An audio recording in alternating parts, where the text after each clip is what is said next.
everyone present here. On behalf of Queen Mary's College, Chennai, and the PG Research Department of English, I extend a warm welcome to all the respected dignitaries, speakers, and participants join us for the fortnightly online symposia of In Tandem.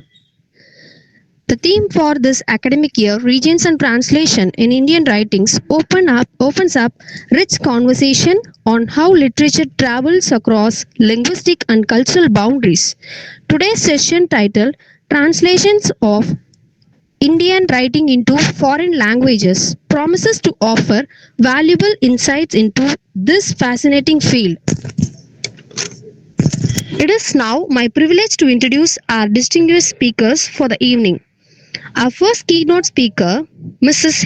Mahesh, is a translator and former German teacher whose career spans cultural and language institutions in India and Europe. She has worked with Institutes in as Pune, Mumbai, and Chennai, as well as in Berlin and England. She has also translated the contemporary German plays into Tamil. She will be speaking on the thought-provoking topic Translator-Traitor, translations of Indian writing into foreign languages. We are eagerly look forward to her insights on the nuances and dilemmas of translation. Ma'am, the floor is yours. Yeah, thank you so much for the kind introduction. And it's a huge pleasure for me to be at my alma mater, even if virtually. And to take part in this symposium on the subject of translations of Indian writing into foreign languages, a very significant and important subject indeed. My remarks will cover how translation practice has evolved over time and point out what has been the change with respect to the perspective with regard to the task and role of the translator, and also highlight some of my own challenges and experiences in the process of translating from one cultural milieu to another. This is a space of learning, and so you're all well aware that learning and challenges are but two sides of a coin. If you like words, if you like languages, and if you like playing and working with them, translation is a learning experience like nothing else. And in my case, as a non-native speaker of German, to translate into that language was like university education in itself, because you're pushed to the limits of your knowledge, and the process kind of shows up your inadequacies. But at the same time, it also gives you a high when you scale a wall, and hopefully the next and the next. Since we are all engaged in the field of translation, language, and literature, it might be fun to start with this rather provocative Italian phrase, which is already up on the screen. I think you can see it, yeah? Can you? Yeah. One that is probably familiar to quite a lot of you, a radical accusation leveled at the translator. Traduttore, traditore. Translator, traitor. Yeah. Prithvi, show the slide when I give you the cue, please. Yeah. So the phrase refers to the inherent loss of meaning and accuracy, and also the potential misinterpretation when one does the translation. The phrase comes back from 16th century. Back then, the translation was of secondary importance. Primacy was accorded to the original. And the translator was, in fact, tied to the text, to the original text. Deviations, especially when it came to the Bible, were frowned upon, to put it mildly. William Tyndale, a British Protestant scholar and humanist from the 16th century, was in fact executed for heresy. It took a long while before the pendulum could swing from fidelity to freedom as a major shift in approach, at least in theory. Larissa Schippel from the Vienna University has said somewhere, there is nothing more practical than a good theory. So we look at some of them. First, at the counter-arguments against the insistence of fidelity, Prithvi Wait, that is to say, equivalence, both from Western and Indian scholars before we move on. Walter Benjamin, a great German philosopher, asked the question, what is the task of the translator? His answer goes, to redeem a language held captive in a foreign language into one's own, to release what is trapped in a work in the act of re-rendering. That is the task of the translator. You will see that they are interesting words: redeem, held captive, release, trapped, giving the translator the role almost of a rescuer, if not savior. Walter Benjamin does demand a kind of fidelity, though, but in a different sense. He does not want the translator to copy the original, but he wants them to release what he calls the pure language. What is this pure language? That is the inner core, the very essence of the text, which lies latent, according to him. The goal of the translator is to release this poetic potential, even if it goes against the conventions of the target language. With this groundbreaking postulation, Walter Benjamin refuted the then prevalent theory of equivalence. Finding exact equivalence was not a concern of translation practice in India. Sri Aurobindo, for example, a spiritual leader and a prolific translator, calls for an intuitive grasping and style elements such as dhvani and rasa. That is to say, capture the spirit of the original and replicate the essence. Easy to see that this resonates with what we just saw of Walter Benjamin's idea. Next slide, please. In recent times, Orhan Pamuk, the Turkish writer and Nobel laureate, has given a resounding response to the question of equivalence. He's supposed to have written a remark to his Russian translator on the margin of a page during the editing process. He says, don't translate what I'm writing, translate what I mean. So at the opposite end of the spectrum to equivalence is deviation from the original text. Slide, please. With that, we are in the heart of the well-worn debate over domestication and over foreignizing. The question is, do we subject or subjugate the translation to the rigors and sensibilities of the target language, that is to say, over-domesticated, or leave the cultural markers in and make it possibly a stretch for the reader, that is, over-alienate them and perhaps even lose them. But is it a risk, though? Isn't it to be expected from a reader who bothers to pick up a book from another cultural milieu to take the next step of entering that space with curiosity and willingness to explore? Supporting this position are Gayatri Spivak, who argues against homogenizing cultures and languages, Susan Sontag, who pleads for not naturalizing a foreign book, as that would rob it of its spirit and mental ethos out of which it has emerged, or Ilya Troyanov of Bulgarian origin, who writes in German, who happily strews Sanskrit verses through his chapters and does not even bother to translate them. And of course, the iconic scholar, writer, and translator A.K. Ramanujan, who believes that a translator hopes not only to translate a text, but also a non-native reader into a native one. A quick aside here relating to the point about deviation. We are not only concerned with the deviations or liberties that the translator takes, but also the deviations that an author makes. that is, deviations from the norms of his or her language. This kind of deviation, I would say, is the stuff that literature is made of. One that sets it apart from, let's say, user manual or something. Literature and translation experts exhort translators to recognize these deviations, take them seriously, and not try to neutralize or gloss over them.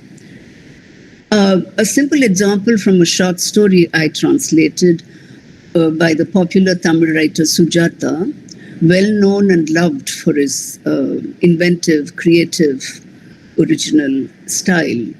In his short story titled Rice, there is a scene of an accident. A crowd has gathered around the victim.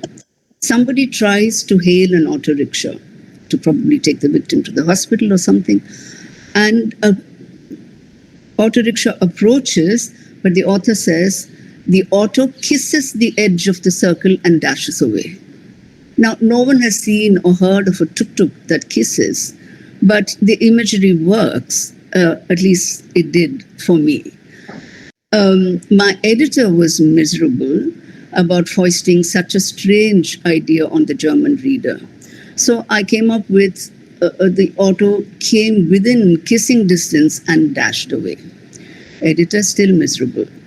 And I tried to argue that anybody could imagine the scene and get what was meant, to no avail. So finally, I suggested a compromise solution, a safe one, I suppose, and used an expression which exists in the German language, Tuchfühlung. Tuch is fabric, Fühlung comes from feeling. That is to say, people are standing so close that their fabric rubs against each other. In English, one might say rubbing shoulders. Not the same thing as a tuk-tuk that kisses on the fly and dashes off. So my turn to be miserable, that I couldn't convince the editor that the liberty that the author was taking with his own language in using an unusual or even a bizarre sounding phrase was intended to be so. I hope the picture is getting clear that the translator who was chained to the original is trying to break loose and trying to make necessary choices. So let's look at a couple of examples to illustrate the aspect of making choices. In the case of Sea Waves, a book I had translated into German for German readers recently, the challenge started with the stories themselves.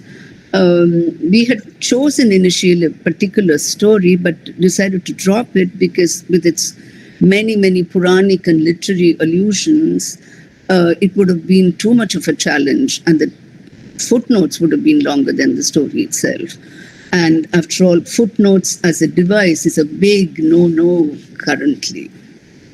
Talking of making choices, a story that I love from the annals of translation practice, we know that there are iconic first lines from novels, unforgettable ones. And one such is from The Stranger by Albert Camus.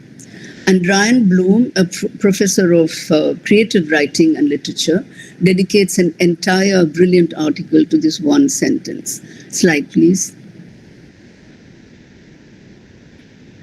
The sentence reads, Aujourd'hui, maman est morte. A simple sentence consisting of 4 words in French, which any beginner-level French student can translate. Yet there has been much dispute over the translation of just one word and the syntax of that sentence. The first translator did "Mother died today," which Ryan Bloom calls simple, succinct, and incorrect. The debate was about the word mother. Why is it so important? Because the reader's judgment of the protagonist who commits a murder in the story depends on how his relationship with his mother is viewed by the reader. Is he kind and caring or cold and heartless? Subsequent translators felt the formality of the word mother did not convey that, and it sent wrong signals. To cut a long story short, 42 years later, the latest translator, Edward Ward, decided to go with Maman, which is French for mother, the original French word as a word conveying the softness and warmth reflective of the relationship. The irony here is the deviation consisted in sticking to the exact word in the original, thereby deviating from the language of translation. But we can see how much goes into just translating one word. Now, a single word posing a problem is not the only challenge faced by a translator. According to the term intertextuality, next slide please, coined by Yulia Kristeva, Bulgarian French philosopher and literary critic, texts are not isolated entities. They do not emerge out of a vacuum, but a pool of other texts and thoughts, read, heard, absorbed by the author. Texts are, in fact, a tissue of quotation, said Roland Barthes. Now, Kafka's Penal Colony, which many of you will be familiar with, is a good example of how this layered writing operates. The story describes a torture machine in great detail and how someone is going to be executed on it on a particular day. On the face of it, the punishment seems really disproportional to the supposed crime. The guard on duty outside the door of the commanding officer is supposed to salute every hour of the night, but he fails to do so one time. And the commanding officer comes out suddenly, sees the guard literally napping. That's the crime. That's it.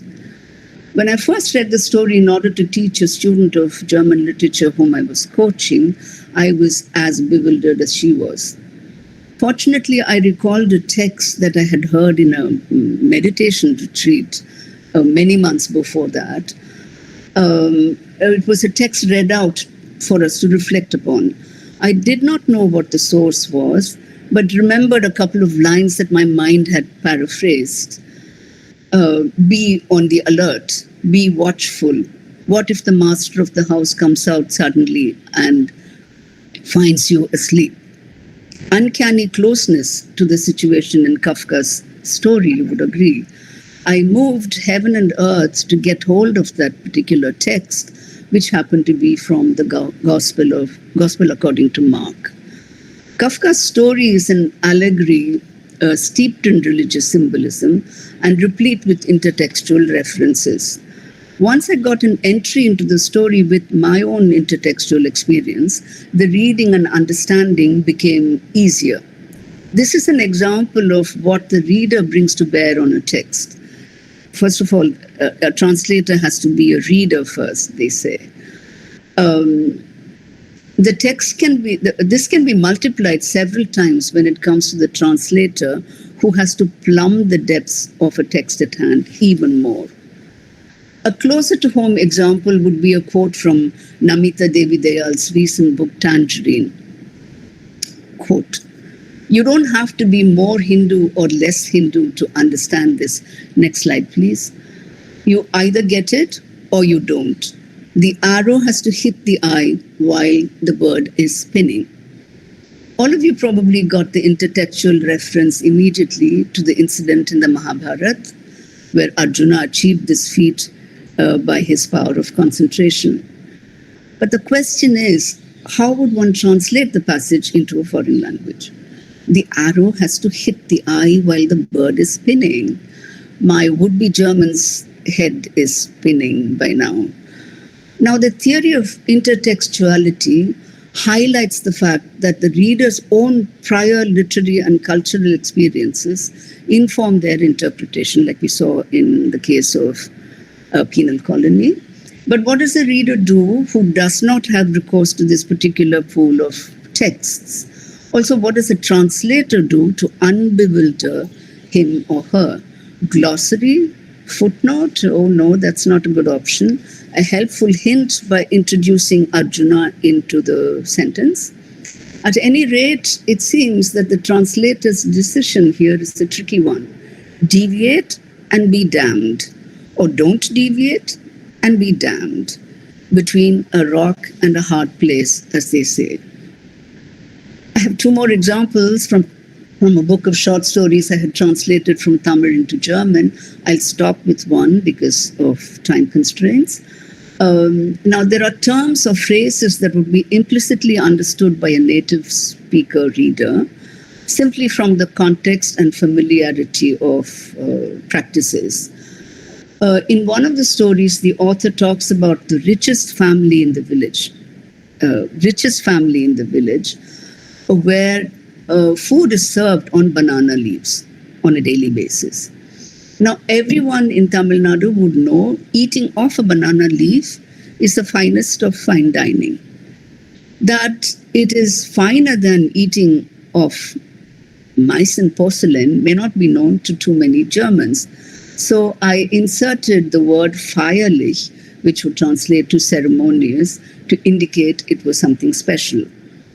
Just like I might have inserted the name Arjuna had I translated that text. A term has been coined by a translator for this act of sneaking in a word or a phrase for the sake of clarity without making it too obvious, as in the case of a footnote. Stealth glossing, he calls it, in the sense of glossing over a passage very sneakily or stealthily. I can pat myself on the back all I like for this wonderful solution, but Edouard Glissant, the Caribbean poet and writer, would not have approved of me. His theory of the right to opacity, next slide please,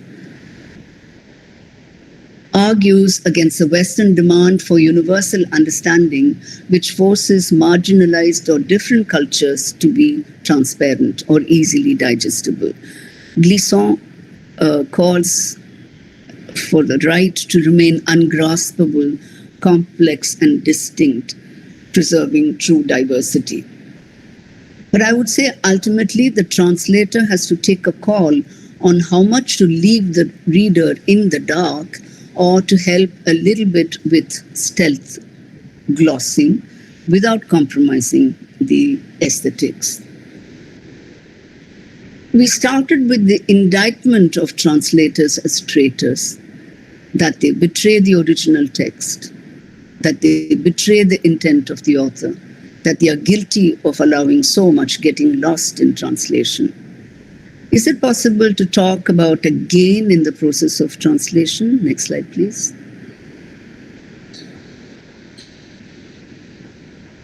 Is it conceivable that a translator brings the weight of her or his interpretive, creative skill to bear on the work at hand and not only coax the nuances out of it, but also enhance it in some way? So I conclude on a light vein with the example of one of my favorite literary characters, Winnie the Pooh. Next slide, please. I'm sure and I hope, no, please, back. Most of you are familiar with this lovable character, Winnie the Pooh. He's supposed to be a bear of very little intelligence, but he's full of profound truths, little songs, rhymes, and word creations. The books actually, many books are there, are marked by the kind of simplicity that makes it extraordinarily difficult to translate and well-nigh impossible to stick to any precepts of one-to-one fidelity. Among the more than 50 translations of the book into many of the world languages, Harry Rowohlt is credited with the translation into German. A literary critic made the following comment. Slide, please. If you want to read Winnie the Pooh, make sure you read it in Harry Rowohlt's translation. Too much gets lost in the original. If that isn't the ultimate translation Oscar for any translator. Thank you very much.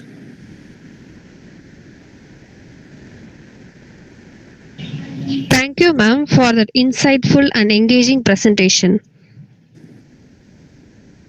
Thank you so much. Ma'am, are you going to stay on the call or would you wait till the end for questions? I'm on the call if the others want. Oh, I'm happy to listen. We may take questions if your ma'am is want to if you want to leave. No, Is it? no. No, Okay. I'm No, okay. she's going to be there. Yeah. Okay.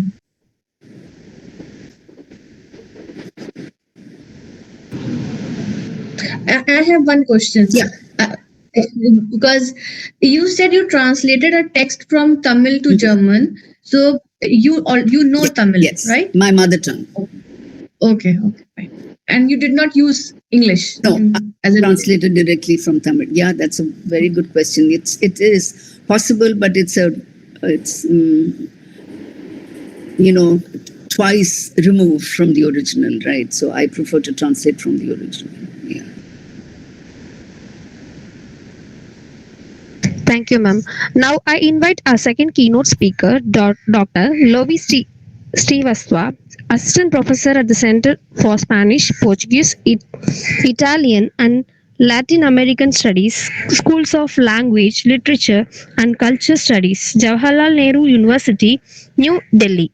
Ma'am will address us on translations of Indian writings into foreign languages. Ma'am, we are honored by your presence. I request you to kindly take over. Thank you so much. Thank you for inviting me. And I also thank Alamelu, who is not present here, for giving me an opportunity to speak here. So, when I got to know that there is on translation, I was on a call and I got Indian writings into foreign language. So I misunderstood first. And I thought, okay, it's like foreign language text into into Indian languages. I thought there are many. But then Alamelu said, no, it's vice versa. You have to talk about the Indian writings in foreign language. And when I said Indian means, do you mean not English? And she said yes. So that made me think about how many texts or how many works have been translated from Indian languages except English to foreign languages, which could be Spanish, Portuguese, Italian, or let's say Mandarin, Korean, Japanese. So I was intrigued by this and I looked into the different types of translations that were available and that were done. And because I am in School of Languages, where around 13 foreign languages are being taught, so I started messaging to other professors from different departments and asking them, can you tell me some latest works translated into your Turkish, Greek, and other languages? And surprisingly, what they told me, not modern, but one thing they said that Gita, Ramayana, Mahabharat, Upanishad, Ved, Arthashastra, these were the works that have been translated into almost every language. And when I asked them anything new or a latest, and there were hardly any that was translated from Indian languages to foreign language without the relay of English. But anyways, so I have clubbed. So I after seeing all the works, I clubbed the works and tried to find out. I haven't made any slides, so I have made certain categories just to find out why such translations have not been able to take place, which translations were favorite, which works were translated the most.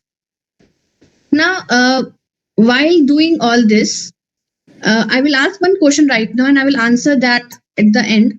So I was wondering that if Indian languages are not translated into foreign languages, but is it true of the foreign language as well that they are not translated into Indian languages? So the answer is yes, foreign languages are translated into Indian languages, whether it be Bengali, without the relay of English, or Tamil, or Malayalam. So why is such a case? So I will answer that at the end.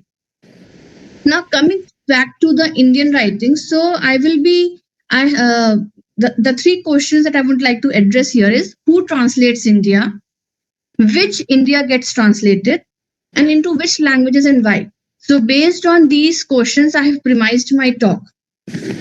Now, as soon as we say who translates India, we need to understand first why any translation is necessary, why translations takes place at all. Now, the first thing, the earliest texts that were translated were the Ramayana, Mahabharata, the epics, the philosophies, the Indian philosophers, Ramanujan, Thiruvalur, Aurobindo. the stories of Premchand, Mahashweta Devi. Now, the first thing that was translated was, let's take the case story of Panchatantra. It was translated sometime in the 11th century. It reached Europe also, and by the name of Kalila Vadimna. So the idea was a utility factor. The Panchatantra was talking about the good governance system. It is written by Vishnu Sharma, and it talks about how it was meant to teach three sons of Amar Shakti that how, because they were very lazy. So this was the story premise of writing the story of Panchatantra. But this reached to Spain because I have read Kalilai Vidimna in Castellano, which is Spanish. So the idea why it was translated was to establish a corollary between the governance system there and here in India. India, as it was known for the richness, exotic mysticism, and about the governance system, that was the reason it was translated. In the 12th and the 13th century, there was in Spain, they established a school of traductores, school of translators in Toledo. The idea was to translate the works of science, medicine, not too much of literature, but politics, even Arthashastra was translated. So the idea was the utility factor was there. Then what comes the next? The other thing was the curiosity. You know, when the travelers used to travel, they used to talk about the India of snake charmers, about which Edward Said has said. And it said that, human beings have been always in perpetual crisis, whether it be religious, existential crisis, philosophical crisis. So the idea of learning what's there in India, and the exoticism that existed in India made these translations being translated into different languages. And also thanks to ISKCON, the presence of it worldwide, that Gita is translated in almost every language, even in the indigenous languages of Latin America, which is Quiche and other. So now why these, that mystic, the question comes here, why these things were translated. Now comes the idea of during the colonial times, when the European travelers came in, along with them came the missionaries. Now missionaries, in order to, I would say, mockery, in order to understand, in order to criticize, you need to understand it. So there were a lot of translations, and in those translations, there were a lot of misappropriations, misrepresentations of many of the things, which not always. I want to establish a corollary along with what happened in Latin America when the Spanish missionaries reached Latin America, which was somewhere in 14th century, 14th, 15th century. They read all the indigenous text, they translated it, and they tried to prove it to be pagan in order to convert them. So there's always an idea of why one should learn, the idea of translation. The works that were translated was to show the dilapidated India, the poor India, India that needs help. For example, the works of Premchand, it highlights about the caste, it highlights about the feudalism that existed. The idea of, why these works should be translated, it is about the restructuring of the Indian system. It also projected the different types of structures that existed, which even Indians were not aware of. Now, European interest in Indian text was definitely driven by a mix of curiosity, all the scholarship and governance at the same time. Now, British Orientalists undertook large-scale translation projects from Sanskrit into English, and these texts included legal text, religious scriptures, and philosophical works. The translation of texts like Manusmriti and the Bhagavad Gita also played a very crucial role in constructing what the British perceived as the essence of Indian civilization. Now, but this was not a neutral exercise. Translation here was tied to the codification of Indian society, the administration of colonial rule. So if you want to rule somebody, you need to know their culture. And here I want to talk about Roberto Fernandez Retamar. He has written an essay called Caliban in response to Jose Rodos Ariel. He talks about the language. He talks about that the use of language is for control. Now, while doing the translation, actually the translator is in control of the language, what he wants to portray or convey to the reader, and to which reader. So that is to rule. And this Caliban has come from the story of Shakespeare, The Tempest, where this man reaches the island and he teaches Caliban his language so that he can rule him.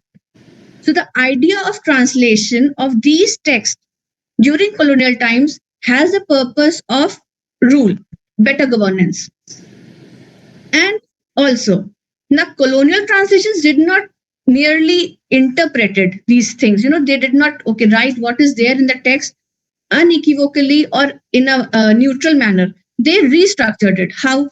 Now there is a way that they did not translate everything. They used Sanskrit over other vernacular languages, and then there were Brahmanical traditions over subaltern voices. Not everything was translated. And they also did not pay heed to the oral traditions. What was written, the rule of law came out to be what is written. The oral traditions were not taken into account. And this also happens with because as a student and a teacher of a Latin America, there are similar things happening in Latin America, maybe not at the same time. But all the texts, indigenous texts, were translated not just for a knowledge exploration or for dissemination of the indigenous language. It was translated because to have a control mechanism. Now coming over to the this somehow brings to the politics of representation also.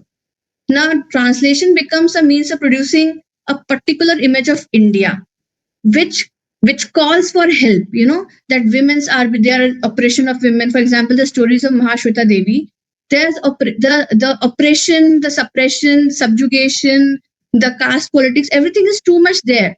And when this image goes to the global public, there's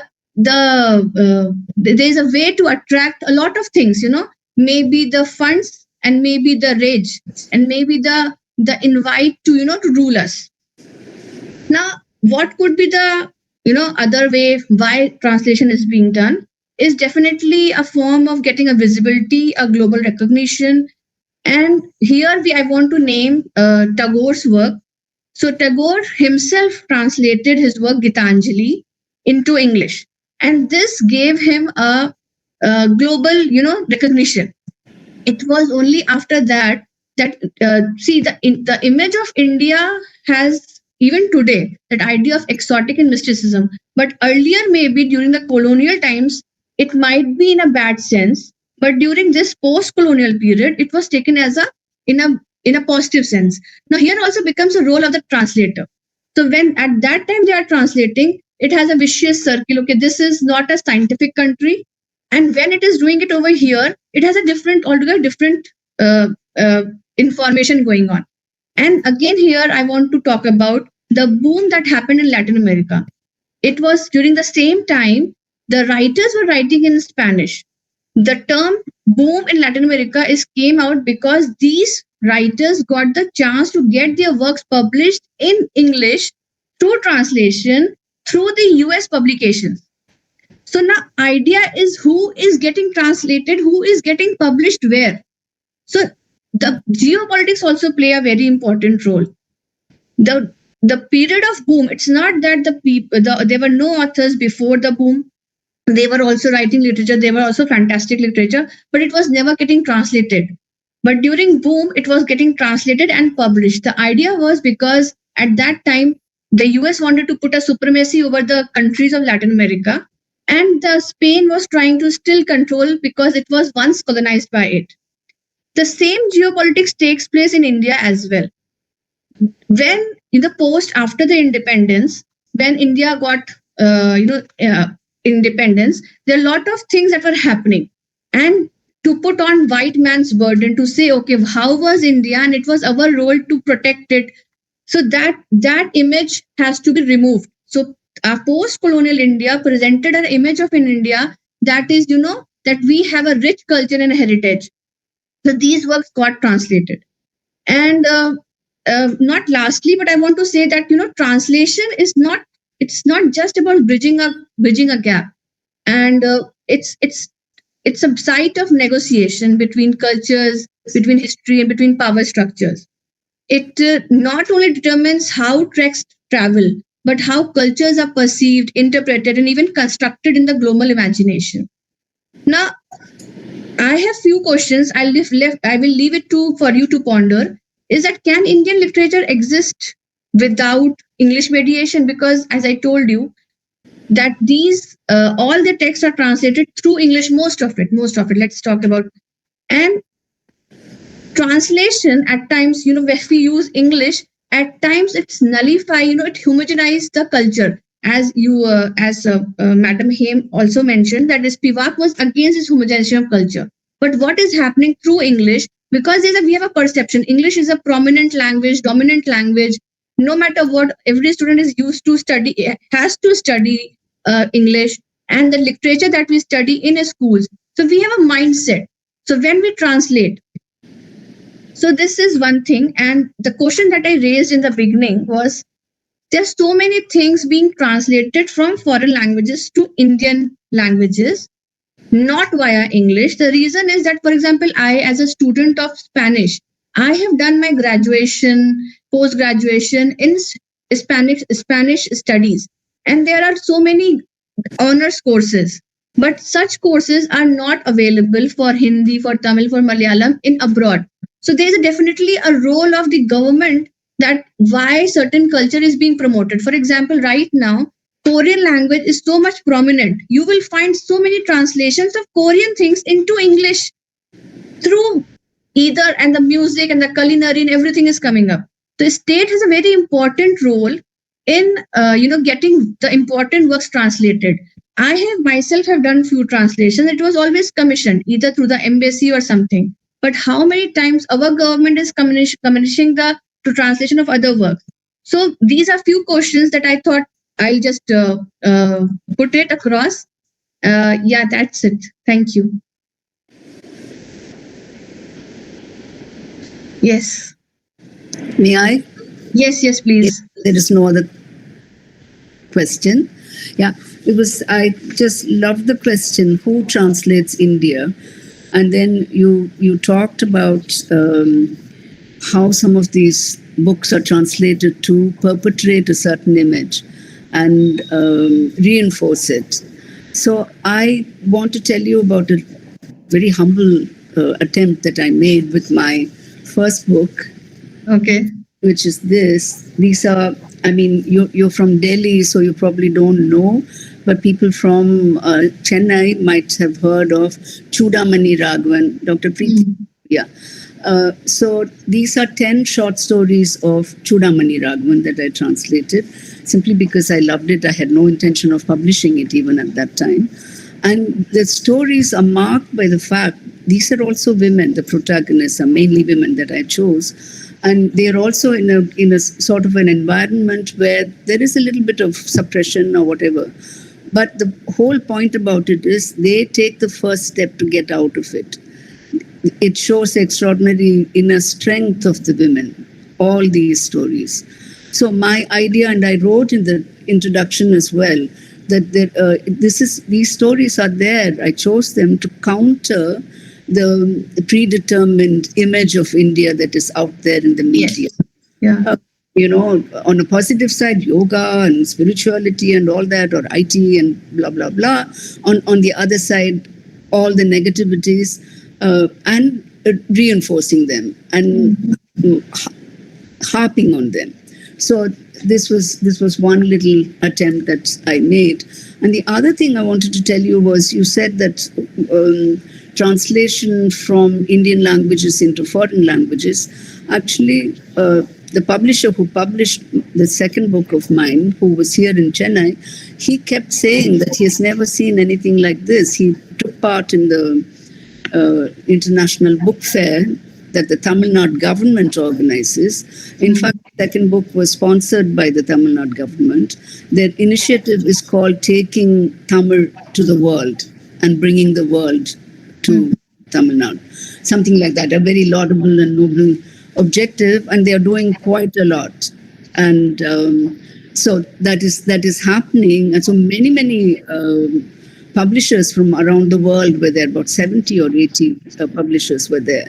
So books are being translated into Spanish and French and from the Middle East, quite a few of the languages and so on. So it is happening Now, which is kind of heartwarming. in fact, recently, I think Karnataka government also commissioned a project of getting Baswanna philosophy literature translated into different languages. So yes, now they are doing it. This thing, it's true that government is now taking a role in getting other things also translated, not just the major things. But again, this has been a circle: utility, then some dilapidated image, then this empowering image. Absolutely.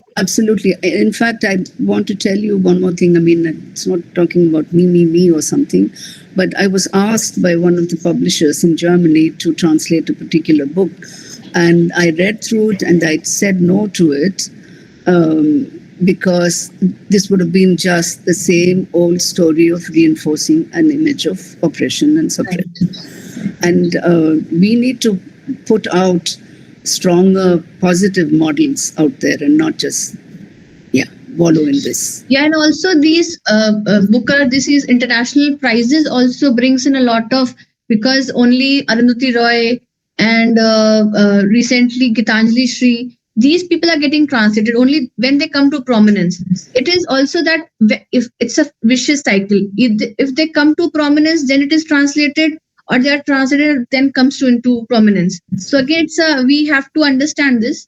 And the role of the translator, I just want to just add last one thing, that, as Indians, when I was browsing through the works being translated and who was the translator is also important. I noticed, for example, if an Indian person like me, so it is my duty to translate some of the Hindi works because I know Hindi into Spanish.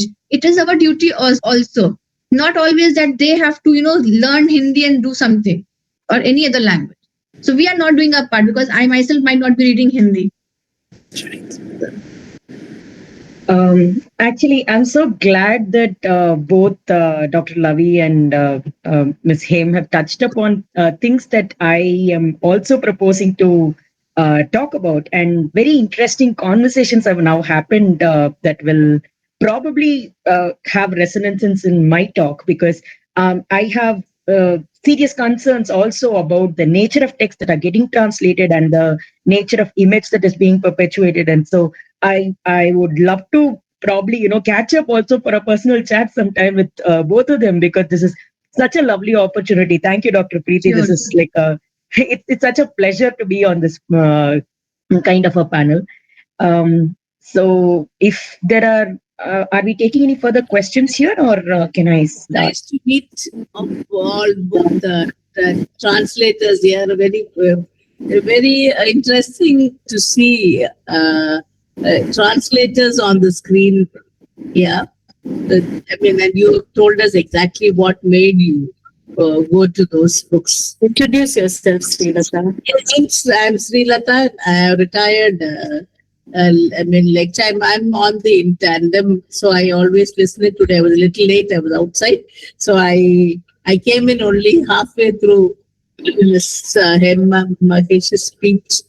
So but it's interesting to know that so many of our Indian writers have been chosen, and earlier when in '85 when I was trying to get some works of Kamala Das translated into English, I was finding that that was a very difficult thing, because all of her, the entire body of her short stories was in Malayalam. And there weren't many takers then in '85 to sit and translate it into English. I think she won some Pen Award or something, award, and her poems got translated quickly. But now we find her short stories are all there. In spite of her having the Mathrubhumi group with her, we find that her short stories came later, and the body of work where the woman in essence is actually celebrated is in Malayalam. and from Malayalam to this. I also in this context I've always wondered how we read works of great writers from the Renaissance down in English. I don't know what, now that you said that we have certain things, no, like in mind when we translate. I wondered what they had in mind and how we got to read many of those works that today are considered controversial. We're going back to their history, just from Spanish. Yeah, you have to ask to whom are you posing the question, Dr. I both the writers here. One is German. Yeah. Yes, the other one has translated from the other languages, right? But I didn't get the question actually. So we have read, as growing up, we have read in English many translations, and I never questioned, I never knew while growing up that these were Spanish or these were Russian or these were German books that we were reading in trans. I mean, in fact, German, all the, the translate, the fairy tales. And as you said, Winnie the Pooh, okay, from French, that is, right? So we were so, we never knew they were from that. We just enjoyed those works without knowing their backgrounds. Whether those people speaking French or Caribbean or any other language had anything to do with us or our influencing us through English. We just read them as entertainers, and maybe the philosophy that came through, yes, it was, see. So, at that time, maybe in those days, those works, right, Marquez or even earlier, Spanish works, Don Quixote, yes, and all those works where they mean. I just want to say in this that, if you have read everything English, right? So you will know the difference only when you read the Spanish version of it. Yes, that's exactly what I'm asking people who know Spanish and German. So, no, yes. So, and also, for example, we studied Anton Chekhov's short stories. So maybe at that time I was not even, he is a Russian writer, but maybe I was not aware that it was a translated. I think it happens with all of us, but we come to know about these nuances only later on. And then we also have to see, that is why who is the translator is also very important, because translator is not apolitical or neutral. His idea of translation is formed by his upbringing, by his formation, by his ideology also. So I also want to add that the consumer, the reader,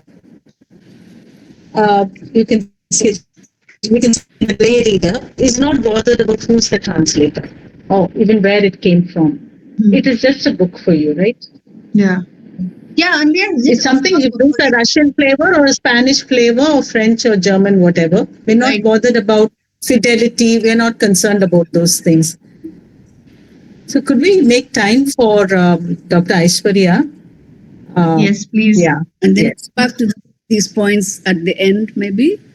Yeah. Also wanted to add something, but we'll wait till Aishwarya is done. Thank you, Dr. Lovey, Madam, for your enlightening presentation. Your insights into cross-cultural literary exchanges were truly valuable. Moving on to our third keynote speaker, we are pleased to welcome Dr. Iswarya, Assistant Professor, Department of Liberal Arts, Humanities and Social Sciences, Manipal, Academy of Higher Education, Bengaluru.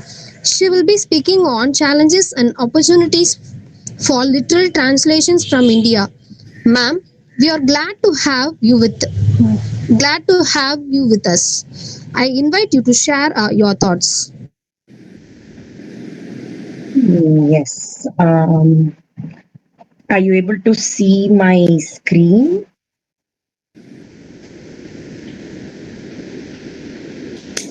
Yeah. Can somebody confirm? Yes.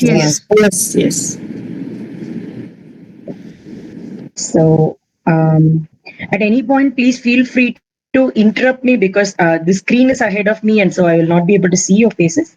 Um, First of all, I want to thank In Tandem for this opportunity to have this conversation, and also for their excellent curation for putting this together with Mrs. Haim and Dr. Lovey Srivastava, because very interesting conversations going on here. So, like Dr. Lovey also mentioned before, when I was thinking about literary translations from India, I was primarily thinking of them through the means of English. Now, there are multiple other languages into which translations are happening, but the translation ecosystem in itself is quite strongly still mediated, at least by English, I would say.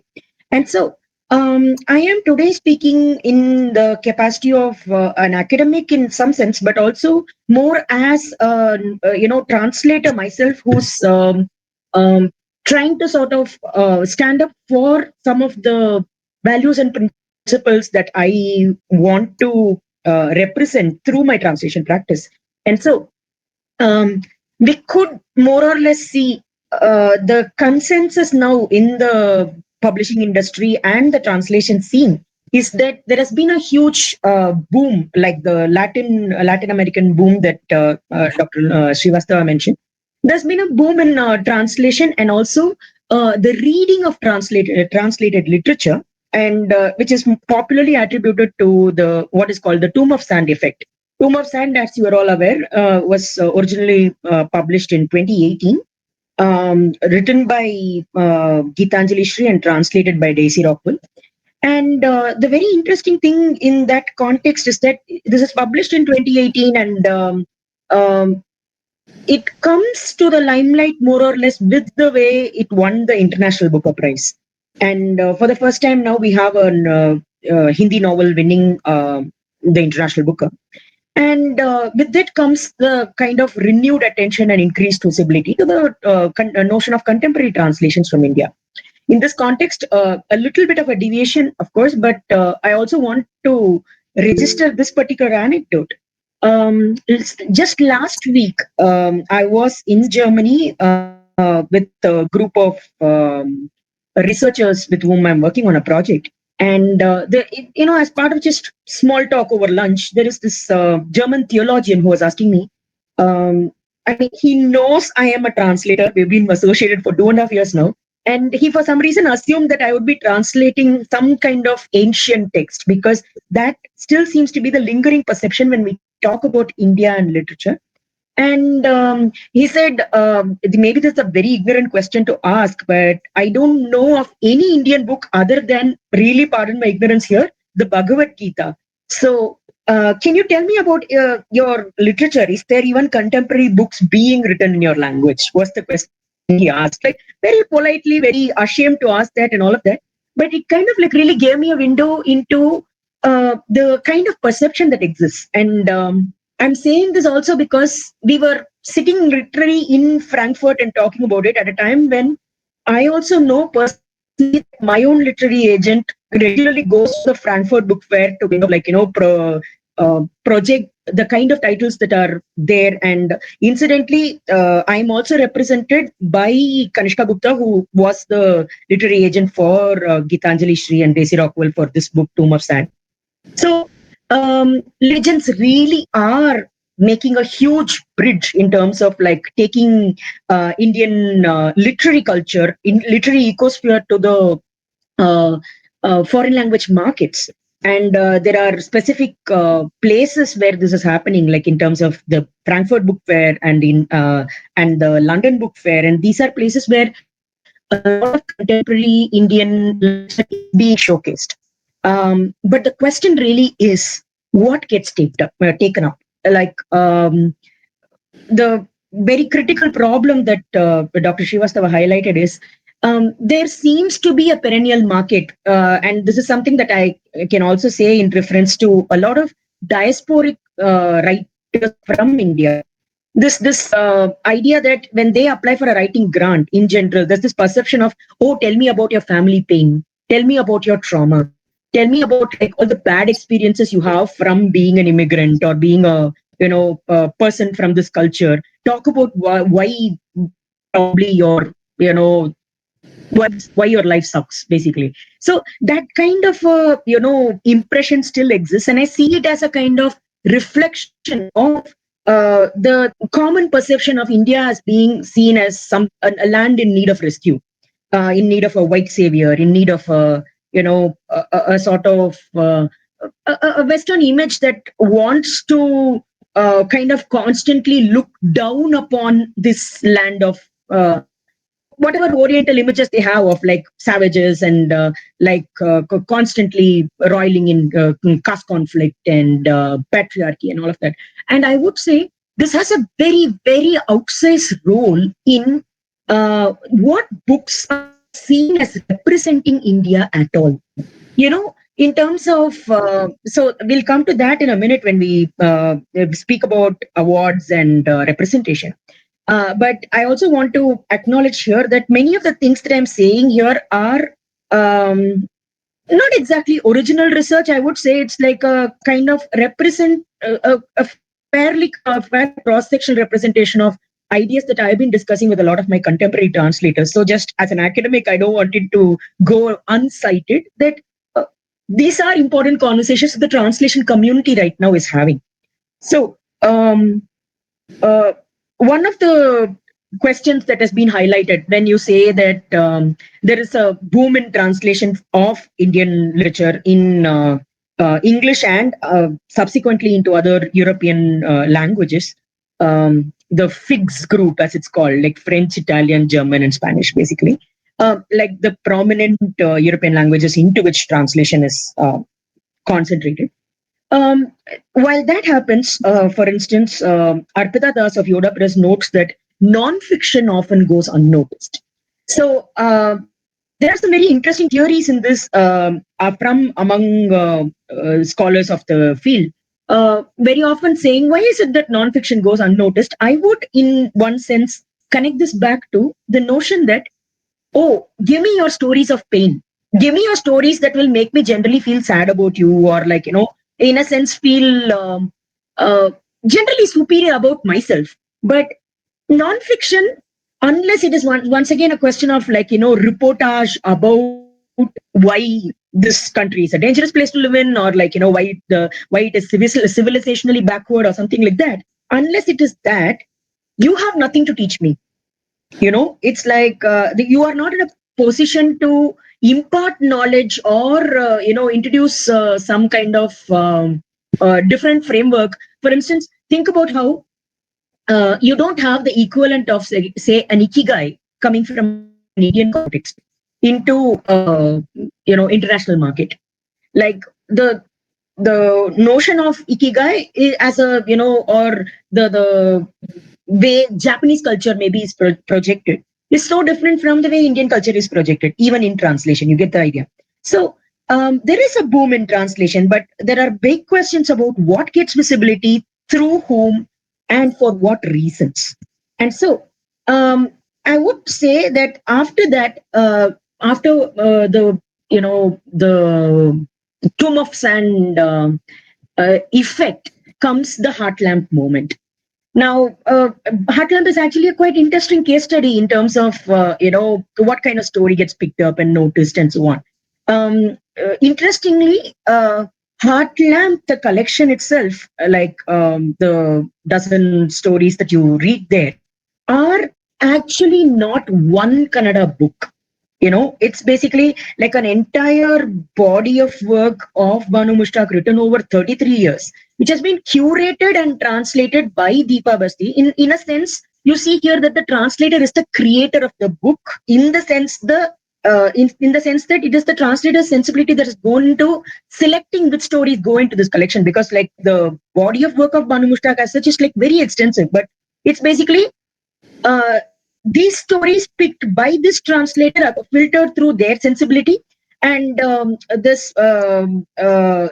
it first gets a pen presence grant in 2022, and one story, Red Lungi, is featured in the Paris Review, and soon after that the UK publication follows from and other stories, and once it wins the Booker, you get translations announced into 47 different languages, including 35 non-Indian languages. And the poster you see there is like the Turkish translation of Heartland. So clearly, there is a moment Heartland is having. And you can see the way the book is spoken about in the international arena. But in many senses, Heartland is also like a representation of the nature of problem we're talking about. Some of the critiques of the book, and they are like very important and interesting critiques, is I saw a research scholar who had mentioned that this book could simply have been titled Bad Deeds of Muslim Men. So there is that kind of question, and this is something that I also get to know from talking to fellow literary readers from other languages, where many people were quite astonished to see this book as being represented as a representative of Kannada literature, because clearly that's an issue that Thomas Meany brings up in his latest editorial to the Granta magazine. So it's a moment of surprise because honestly speaking, if it's a question many of us want to ask ourselves on, about one particular book, but which of these books do we consider in each of our regional traditions to be our best work, and are our best works really getting translated, or is it basically the sort of books that would still reinforce a certain image of India that are getting picked up and translated and published and circulated, further only reinforcing that vicious cycle? So there are concerns of that kind being raised in different regional language literary circles, and I think those voices are important and they very rarely come into discussions in the Anglosphere. Now, I can speak about this in terms of what happens in Tamil as well. Like the kind of Tamil writers that I personally believe to belong to the, to an unimaginable stature are not the same names that people across the country know as important Tamil writers. So there is somewhere like a very big gap between what the readers in that language consider to be their best work and the kind of stories that are in some sense easily digestible and therefore picked up and circulated, or for historical reasons like just the accident of somebody getting into a controversy and that shoots them off into a limelight, and then that person gets translated more and more irrespective of how good their writing is. Now, a lot of these contingent factors are there, but my point is it's a moment for reflection among translators and the larger reading community to think about, are we necessarily putting out our best before the world? And this is a subject I know that brings up a lot of heartache within the publishing community, writers community as well. And in a sense, everybody is scrambling for visibility and everybody wants to, have their share of the limelight. But I think that's where critical traditions matter. And so coming to that, what are the opportunities right now available to translators from within India? There are like the very old guard traditional, support structures like the National Translation Mission. And then the National Book Trust has a, funding opportunity for translators. There is the New India Foundation, which has a translation fellowship dedicated for nonfiction. And very and there are several other fellowships and grants and opportunities for publication that have emerged, I would say, pretty much in the last 10 years. So the Amari Square Prize for South Asian Literature and Translation was announced like some 2-3 years ago. But once again, their opening list was stuck in controversy because Tamil readers, again, might be aware of this.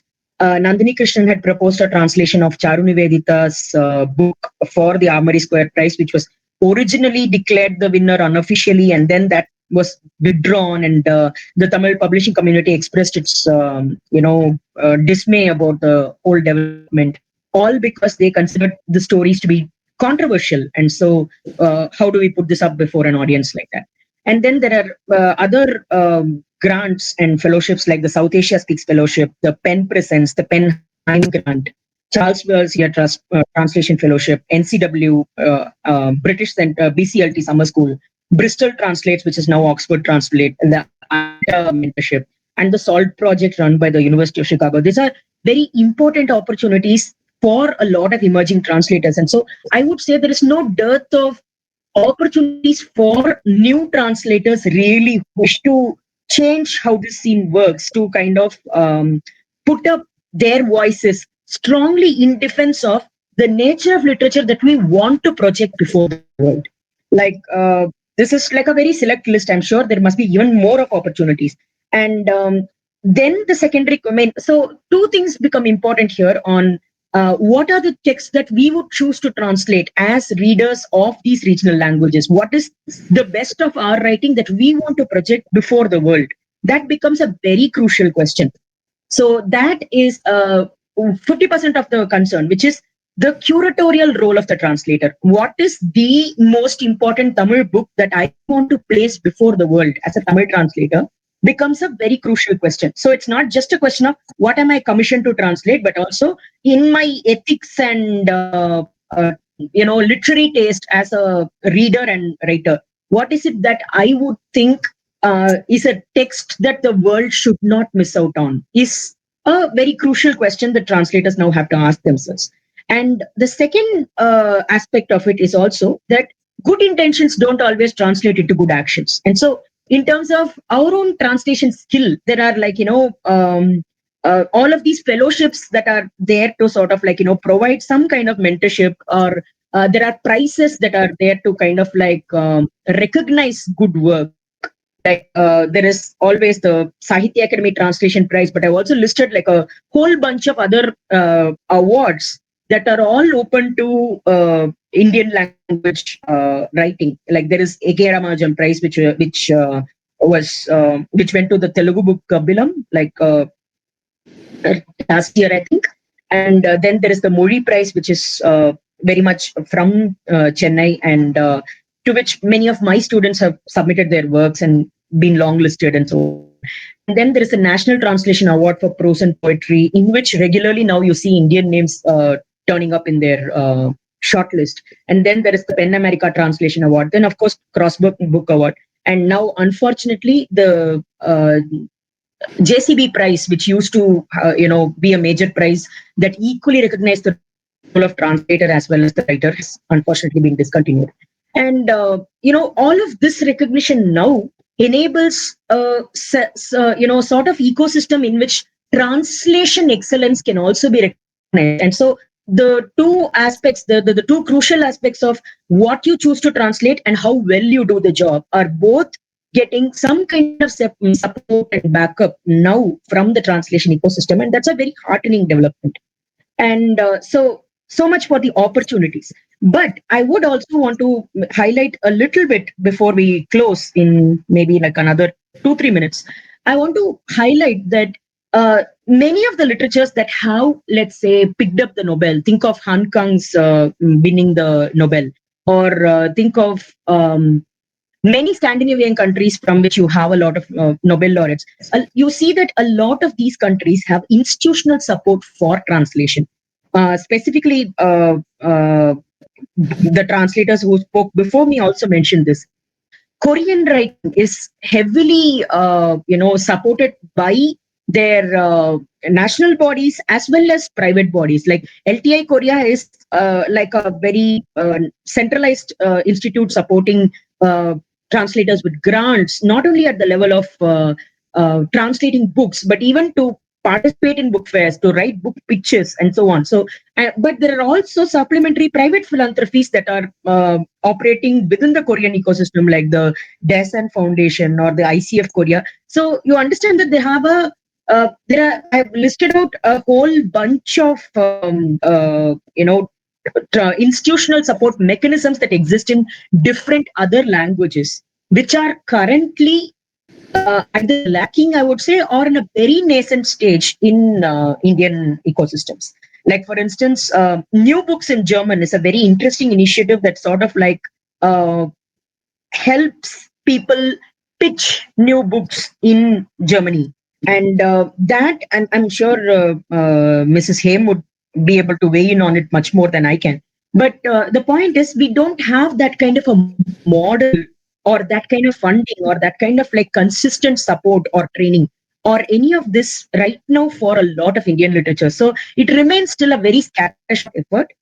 But I would, on the other hand, also highlight that the Chennai International Book Fair, for that matter, or the effort the Tamil Nadu government is putting out into taking Tamil to the world, all of these are at least very interesting and welcome first steps. And now I learnt about the one from Karnataka as well. And these are like very baby steps that we are putting forward. But I would definitely want to see this given a boost and supported in a far more systematic way for us to improve both what is translated and how it is translated. As such, right now, there is a sort of terrible perception problem about Indian writing. Like I said, we know that infamous Guardian article that came out about last month on most Indians don't read for pleasure, so why do we have so many literature festivals? So this notion of Indian writing as, fundamentally, I don't know, either an elite activity with like a, I don't know, handful of viewers or, as some kind of a constant editorializing commentary on Indian life rather than one with its own imaginative leaves, with its own literary ambition or with its own formal innovation. That is what gets ignored in the whole process. And so some of the major challenges right now are the very poor perception of Indian writing, which is due to so many structural factors, and the lack of coordinated state support, the fact that we don't have a very well thought out curation of texts. Now, whenever we have government support also, we see that the nature of books that are shared with the world are once again, pulled into a lot of the local politics about what books are foregrounded and for what reasons and what for what party affiliations of which authors and all of that, rather than are we really putting our best out into the world? And one of the ways in which that can be done is to have translations of the critical conversations that are happening in the regional languages. I'm sure many Indian languages have a robust critical tradition that talks about which are the works that we consider our great canon and why so, and why, how has it earned a place to be in that place, and what are the books that we consider as not recognized as the best of our work to be put before the world. And all of this is happening everywhere. And now we have, we need that conversation happening in the Anglosphere as well. And so to this, the New Delhi Book Fair and the Chennai International Book Fair kind of global venues can provide some kind of space, but there is a lot of work to be done. It's an exciting time as well as a challenging time, and I'm looking forward to what will emerge from all of these conversations. If someone has any questions.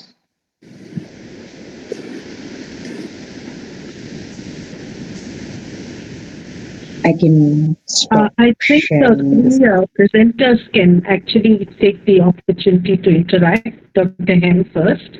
And I think we will have listening to your conversation will enrich us because we are lay people. So I think we'll go second and the three of you can go first. We'll begin with Mrs. Hem. Oh, it's just a quick aside and an amusing one at that. You raised the question about Heart Lamp, I think, right? That it was curated and then somebody had said that it's a book about bad Muslim men. Did you not say that? Yeah. So I was just thinking about, obviously Deepa Basti, if she had curated it, she had her own sensibilities and everything going into that. And I was very amused when I read the acknowledgement page where the translator's note is pretty long, about 1.5 pages or something, where she thanks everybody. And then the last page, 3 lines or something from Banu Mushtaq, and she thanks her husband, but for whose support she, and right through her life, she couldn't be where she is or something. So all her protagonists are evil men, but only her husband is a good person. So I was very amused by that. So there is an imbalance in the perception also. So that could be the bias of the person who had chosen the stories as well. Just wanted to tell you that. Yeah. Somebody else can go, and then I just want to say, you mentioned about Hong Kong's translation of The Vegetarian. So I have read actually that book, and at that time I was not aware that that book has won the award. So when I read it, but I couldn't understand the translation is actually not good, because if it was done now, when I through your talk I understood that it was done through an institute in Korea. So I think then there was a lot of need for certain context being put. So there was no context about what they are talking about and what is it. So at times, even the translator, who is the translator, is very important. So just a comment or nothing else.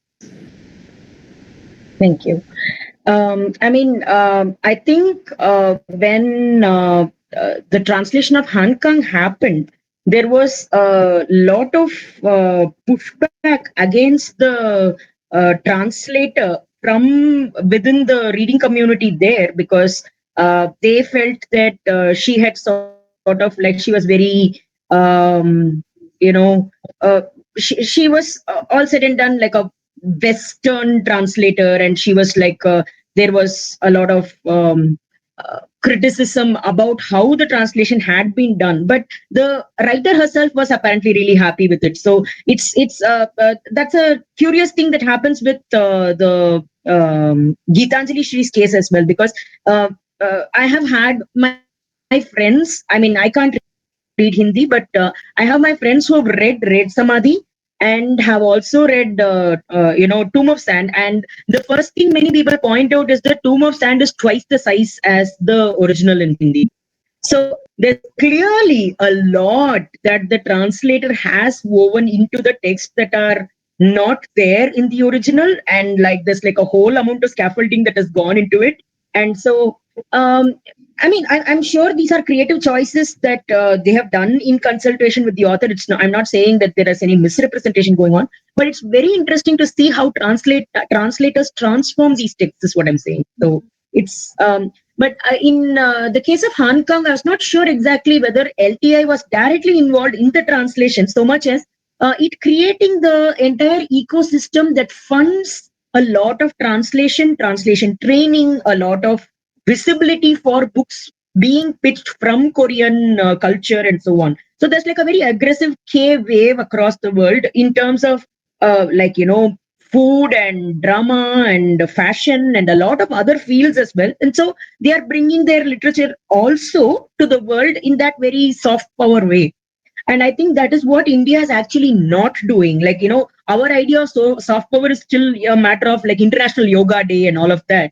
And which is once again kind of going back to all our ancient pride kind of conversation, rather than what is it that we are able to contribute to the modern world. In what way are we going to add something of substance to the conversation that's happening worldwide in the literary sphere?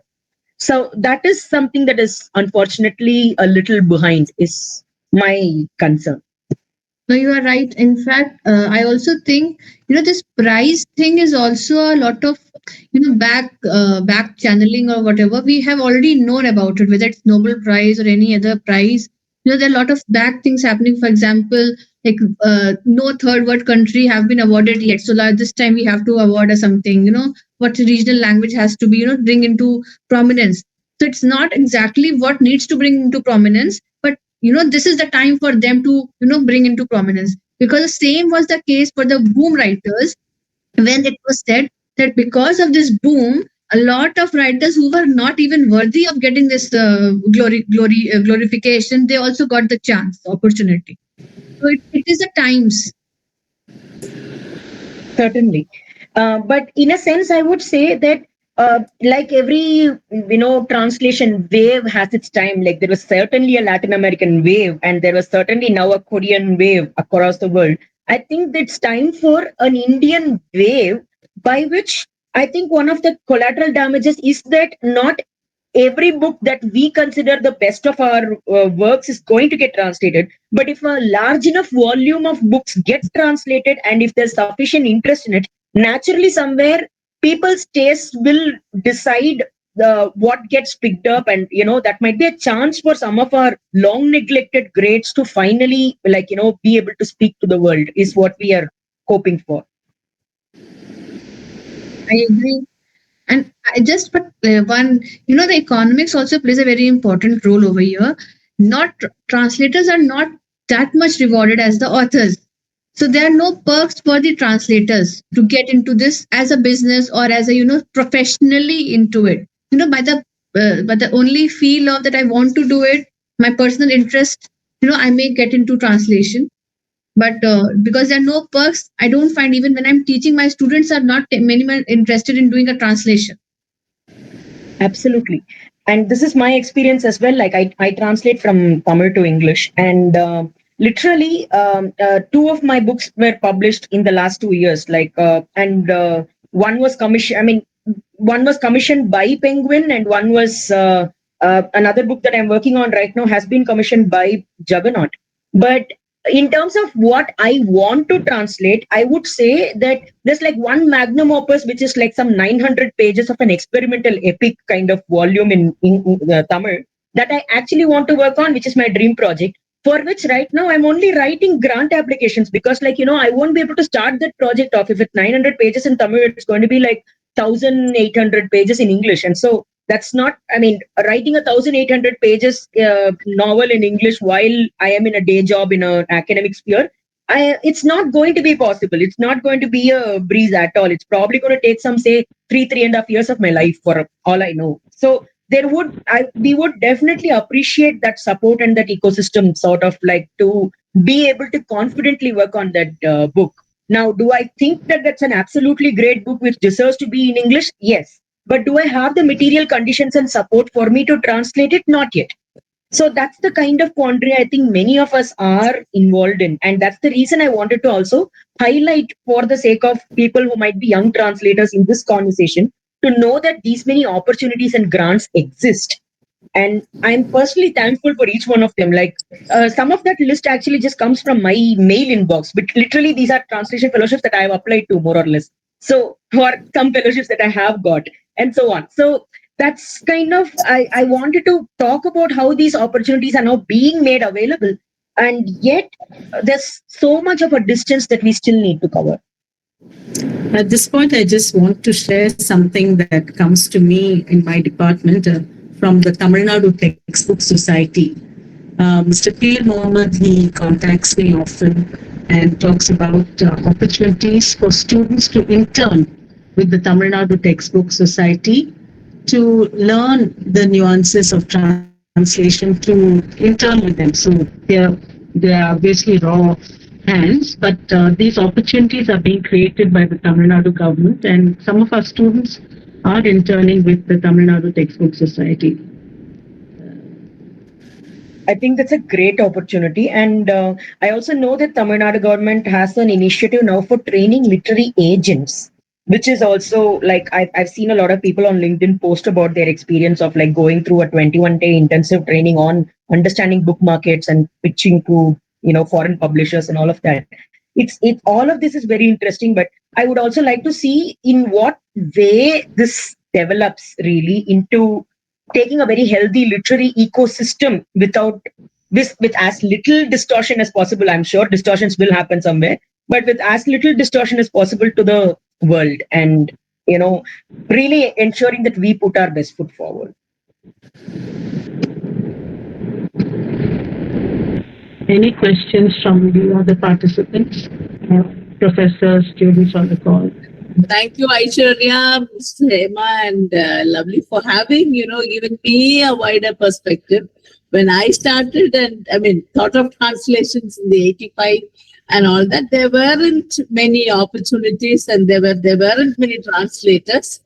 to help me with research. What I wanted to work on Kamaladas, I told you I did not have people who would help me. And even if they did help, maybe it would take years for them to bring out the work so that I can include it in my work. Now, today you have Iswarya has opened up, I mean, for me, given me all the, I mean, how the publishers are worldwide are also into this, right, to get. So all of it, I think, comes from a political, I mean, there are some political motives, I think, more than anything else, right? Cultural and political motives also, more than anything else, to fund all these translations, perhaps. But something, I mean, I think the world needs to know each other well, and I think translation is the only way in which the best minds gets translated. So I think we should bring it over to our students. And if there is anybody who can translate just for the love of, I mean, after reading a work like Chudamani Raghavan, I've always wanted to bring it into some other language. After having read English, only the English I read, I was just wondering how the Tamil person who translated from Tamil, how would she react to that? And sometimes some of those stories are very dark also. Somewhere there is a little darkness. I used to find when I read Chudamani long ago, that is when. So she was a very modern feminist, I used to think, when I read her. Like, I mean, Kamala Das has another way of goes into feminism. That's what I found out. So if there is anybody among our students given the opportunity to start, because now everybody is talking of machine translations. I don't know if machine translations will help give you cultural work. I mean, machine translation certainly will not give you the right kind of. Maybe we can Indianize a Russian novel and write about it, and it's fine. I saw also a Tamil, I mean, a free adaptation of that story by O. Henry, The Gift of the Magi, as a film in Malayalam. I mean, it's now on OTT. It was, I mean, it made interesting. So those kind of ideas go well with everyone. So thank you for having brought out all of these things. And another thing about Geetanjali Shree's novel, I was asking in the last session. So a gentleman translator also mentioned this. I was just thinking that I followed both Hindi. I follow both Hindi and, of course, Hindi also. So I read alongside, I think 3 chapters I read alongside Hindi with the book. But I'm still at a loss to find out why that book didn't pick up in India. Though it got the translation prize, it did not become, I think, celebrated. I thought because it was Hindi and the language, there's a contest now. So there should be a lot of hype given to it. But that hype was not given to the work. And I don't know why. That could also be a political thing in which the content of the book also had some, I think. Whereas people like Mahashweta Devi was her translations, I think, thanks to Spivak and others, all the critical acclaim that it got. Plus her, the Raman Magsaysay Award for her, work privately, it has reached all over, right? So that's. So thank you for bringing all those into focus. I'm sure our students would have benefited a lot from this today's work, today's webinars. Others, students were not actually sick because they were not specific. Today, you were able to tell it to us. I mean, we have meeting translators in person. So thank you. And for me, it's a great opportunity to meet all of you here directly, at least on the screen. Thank you so much. And thank you for the opportunity. I would love to continue this conversation. I'm like, So I remember with Chudamani Raghavan, one of the books that I enjoyed in reading the most as a teenager was Iravachuda. And interestingly, I read it in an English translation before I even saw the Tamil original. So it was part of our syllabus when we were undergrads. No, I think it was part of my post graduation. So I've in my view, it's one of the very first stories. I mean, now when we talk about LGBTQ representation, it's one of the earliest story of an asexual woman. And so I genuinely felt that was a very interesting terrain to go into at a time, and most people wouldn't have dared to write like that. And so that was a very it was a very eye-opening experience to me as a reader at that point. And so I personally would love to know more about the translations happening directly from Tamil to German, because again, bridge translations and the politics involved in that, like, about the English bridge translation not getting enough credit and all of that is again like a very big issue that we keep encountering in these conversations. So thank you one and all for enabling this very lively exchange. Thank you so much. So just in wrapping up, I'd like to say that I'm neither a translator nor am I strong in any Indian language. But listening to you brought a few things to mind. One is the work done by my professor, Professor C.T. Indra. She has also translated Chudamani's stories. And so I used to look at her and her work with a lot of awe. And also the point you made about international book fairs. So when I was doing my research, I was talking to Bama and Lakshmi Armstrong. So I learned a lot through those interviews and conversations. And Bama at that point of time, 2007 to 9, was very excited about the international book fairs, about about Karukku being translated into so many different languages. And so actually Silence Speaks, the students on this call, they're absorbing so much. They may not be able to articulate, but I'm sure, I was always silent in the presence of Professor Indra and still am. Yes. Me too. Yeah, so I think they are absorbing a lot from the three of you. Thank you so much. And Mrs. Hem, so happy to know that you're an alumna of QMC. Yes. Salute you, ma'am. Thank you so much. So you're one of the great Queen Marians, and very happy to connect with from long ago. Thank you so much. Thank you so much, ma'am. Thank you all. Thank you, Dr. Lovey. Thank you, Dr. Iswarya. I made copious notes of all that the three of you shared, and thank you very much. Our pleasure. Hi. Have a good evening. Yeah, Lovey, just one quick thing quickly.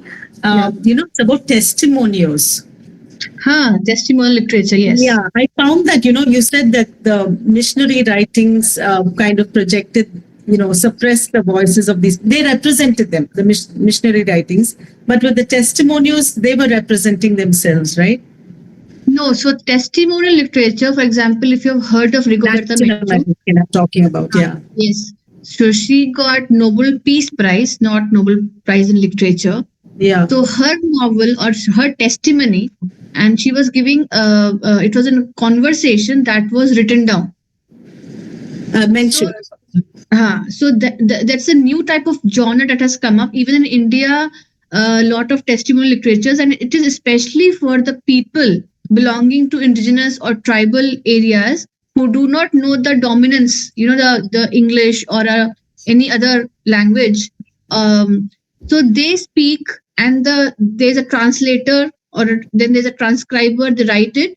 But then there is always a controversy about who is transcribing again, right? Because his or her agenda also comes into being, what they are saying and how it is translated. So actually, I think writing itself is a very political act. The so becomes the translation or transcribing anything. Everything is a political act in a way. So as a reader, now comes the duty of a reader to understand this politics. We should not take everything that is written. So there has to be some critical eye to it. Okay. So I'm just a reader. I don't know, the original language. So I enjoy Benjamin's Goat Days. So there are certain stories that sells. You're talking about the JCB and price and the crossword, and also the market forces are there, right? Yes. Is there? So I mean, these are realities of But the you know, publishing industry. when we read any story, let's say even if Leo Tolstoy's story, even if we call it a classic, the point is it is important even if somebody is not doing a research on it. As a student till class 12, something is fine, but later on at this stage, I must say that when we are reading, we need to understand the socio-political context. Otherwise, it might get as a informed reader. So I think a little bit of context is important. That And now I agree. That I agree. whoever is now doing the translation, I think it should become mandatory with the publishers to give a little bit of context of the story that is being written or translated. Sorry. Actually, when you mentioned Hong Kong's that vegetarian, I was thinking of Laura Esquivel's Black Water for Chocolate.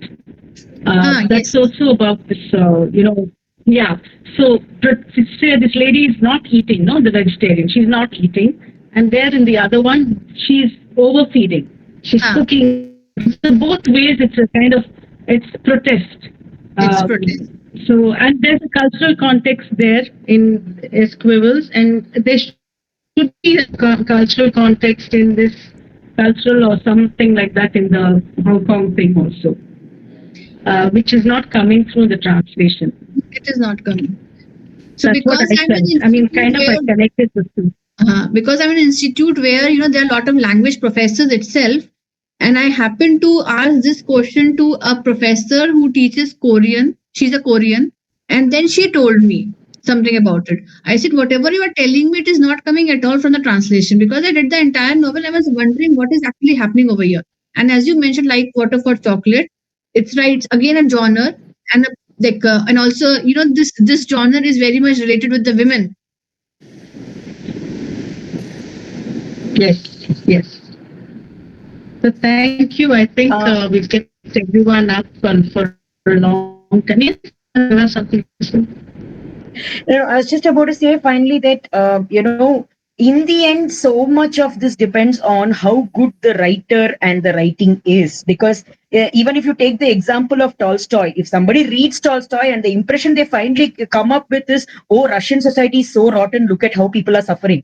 That I think is like the worst kind of conclusion to come to from any book. But very often that is what unfortunately ends up happening with writing that is not complex enough to really challenge the perceptions or preconceptions of the reader, but instead just like kind of plays into existing biases and existing stereotypes. And I think that is where the curation really matters. So our taste as readers fundamentally matters before everything else, because that is kind of going to decide a lot of what we look forward to when we talk about translations. So thank you for that. Like, didn't want to just keep extending this conversation, but the idea of Tolstoy just like, set me thinking about, now I don't think anyone would complain about Tolstoy misrepresenting Russian society. Like, that's not the problem at all. But with a lot of writing that kind of fits into certain boxes, the problem is really, is this even true? Or, I mean, is this even representative of the really rich, inventive kind of experimentation happening in this language? Or is this some kind of a byproduct of somebody else wanting to just tick a box? Is the question. I thought Mrs. Hem wanted to say something. No, I'm fine. Thank you. Thank you. Thank you all. So, thank you for a lovely evening of, intellectual inquiry and engagement. Bye. Yeah, Jivita, you want to wrap up the session? Yeah, ma'am. As we come to the end of this enriching session, I would like to extend our heartfelt gratitude to all the esteemed speakers for sharing their knowledge and insights. I also thank the organizers, faculty members, and participants for making this session a success. Thank you all for your active participation. Have a wonderful evening. Thank you. Thank you. Have a nice weekend.